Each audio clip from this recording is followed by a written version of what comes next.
جی آپ کے سوال اور ہمارے جواب اور ہر سوال کا علیحدہ جواب۔ سر سعدیہ بات کر رہی ہوں لندن سے۔ 2 کویشچن ہے۔ پہلا کویشچن میرا یہ ہے کہ اپوزیشن اور حکومت دونوں یہ کیوں چاہتی ہیں کہ اس ملک میں خون ریزی ہو، ہنگامہ ہو، معیشت تباہ ہو؟ پہلے تو مجھے دونوں طرف سے یہی سمجھ نہیں آ رہا ہے، ٹھیک ہے۔ دوسرا میرا کویشچن یہ ہے کہ اوورسیز پاکستانی سے مجھے تو کوئی فرق نہیں پڑتا، میں آپ کو 2004 سے لے کے آنورڈز کی ریمیٹنس بھجوا سکتی ہوں، جب عمران خان صاحب ابھی سیاست میں کہیں پر بھی نہیں پہنچے تھے۔ میں تو تب سے پیسے بھجوا رہی ہوں اور آگے بھی بھجواتی رہوں گی، کیونکہ میں تو پیسے اپنی فیملی کو بھجواتی ہوں۔ تو مجھے سمجھ نہیں آ رہا کہ عمران خان نے مجھے کیسے انفلوئنس کیا مجھے میری فیملی کے لیے سپورٹ کرنے کے لیے، اور سب کو یہ نظر نہیں آ رہا کہ ان سب میں پاکستان ڈوب رہا ہے۔ پلیز ذرا واضح کر دیں گے کہ اس میں کون سی ایسی چیز ہے جس میں کوئی کسی کی ہیلپ کرنے کی کوشش کر رہا ہے پاکستان کو ڈبونے میں؟ اور سی پیک تو انہوں نے شروع بھی نہیں کیا تھا، اور چائنا تو کافی ناراض ہے اس وقت سے۔ آپ کا کیا خیال ہے؟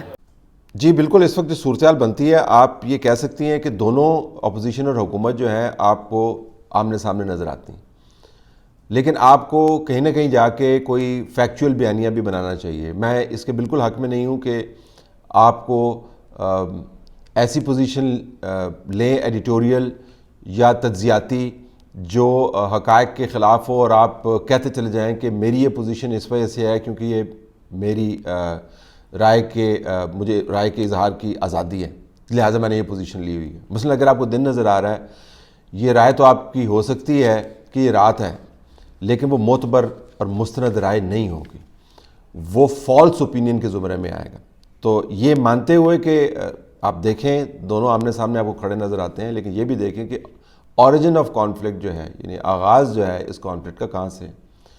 پارلیمان کے اندر ایک موو ہے، آئینی طور پر لیجٹمیٹ ہے، اس کو چلانے کے لیے باقاعدہ ضابطے موجود ہیں، اور یہ پہلی مرتبہ پاکستان کے اندر نہیں ہو رہا۔ میں عدم اعتماد کی بات کر رہا ہوں۔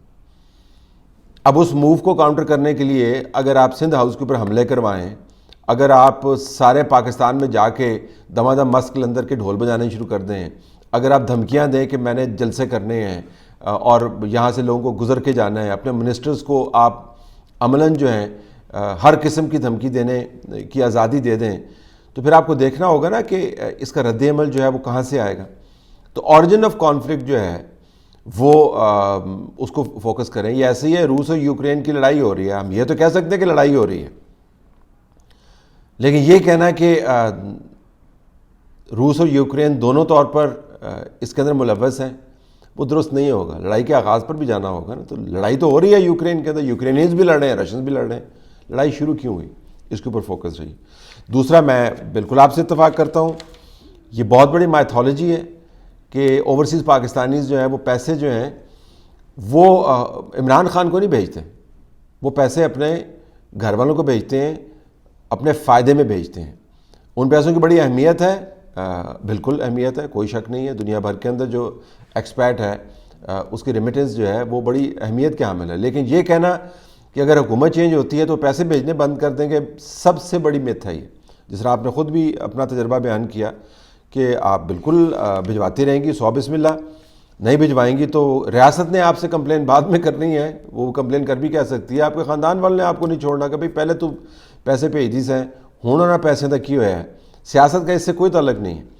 تو ریمیٹنسز جو ہیں ان کا تعلق انسینٹیو سے ہے، ان کا تعلق ایکسپیٹ کمیونٹی کی اپنی ضروریات سے ہے، اور جب آپ کو 7% مل رہا ہو، وہاں سے 0.7% کے اوپر آپ قرضہ لے رہے ہیں اور یہاں پر 7% کے اوپر آپ نے انویسٹ کیا ہو، تو یہ it's not a bad deal. تو ظاہر ہے اب ایک بزنس ڈیل ہے جس کو آپ کر رہے ہیں۔ کس نے معیشت کو ڈبویا، جو تیسرا حصہ ہے آپ کا، اس کے لیے بھی آپ فیکچول ڈیولپ کر لیں۔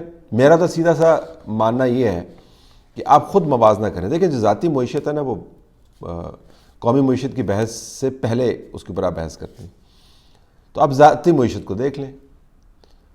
اوسطاً پاکستانی، ان کے حالات اب ٹھیک ہیں یا پہلے تھے؟ اس سے بات کا آغاز کریں، چھوڑ دیں کوئی تجزیہ نگار کیا کہہ رہا ہے۔ جس میں میں کہتا ہوں اپنے بلوں کو دیکھیں، اپنے بلوں کو دیکھیں، اپنی سیونگز کو دیکھیں، اپنی جابز کو دیکھیں، اپنے گھر کے حالات کو دیکھیں، اپنے بھی دیکھیں، اپنے رشتہ داروں کے بھی دیکھیں، تو آپ کو پتہ چل جائے گا کہ پہلے کیا ہو رہا تھا اور اب کیا ہو رہا ہے۔